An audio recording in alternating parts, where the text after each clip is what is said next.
An overhaul of the overdraft system in the UK has collectively saved borrowers £1 billion, the city regulator says, but some people are still missing out on support. Banks were told to set up their own single overdraft rate by the Financial Conduct Authority, FCA, 2 years ago to simplify the options for borrowers. Costs rose for some, but fell for those who previously went overdrawn without permission. The less complex system made fees easier to compare, the FCA said. Overdrafts are intended for short-term or emergency use, the regulator said, with other types of credit more suitable for long-term borrowing. These savings came from reforms in 2019 and 2020, which tackled overdraft pricing and provided support for customers who used overdrafts repeatedly. The policy was designed to help the 14 million people who suffered most because they slipped into unarranged overdrafts without getting authorization in advance from the bank and paid much higher charges. The FCA's evaluation of its own new rules found each customer who had an arranged overdraft or access to an unarranged overdraft saved on average £17.40 in charges in 2021 due to the new pricing rules. The action we took to simplify overdraft charges and to tackle high unarranged overdraft fees has saved people across the UK almost £1 billion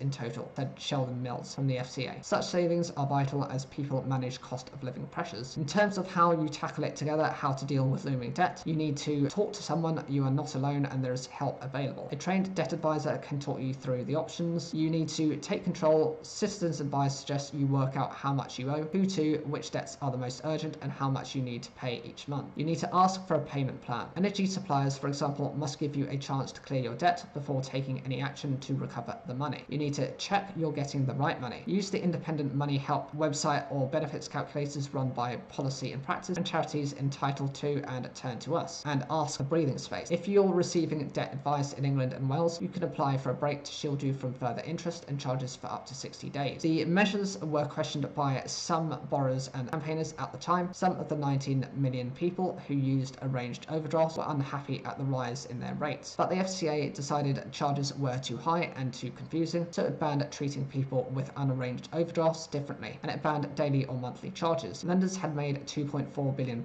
in revenue from overdrafts in 2017, around a third of which was from unarranged overdraft fees and charges before the changes were made. Although money has been saved and the use of overdrafts fell sharply during the pandemic, they remain a relatively expensive borrowing option with annual interest rates of up to around 40%. The FCA also reviewed that gaps were found in how some lenders monitor and review the effectiveness of their policies and procedures for customers who repeatedly use their overdraft. That meant some people were missing out on the support they should be receiving because lenders failed to spot their potential difficulties.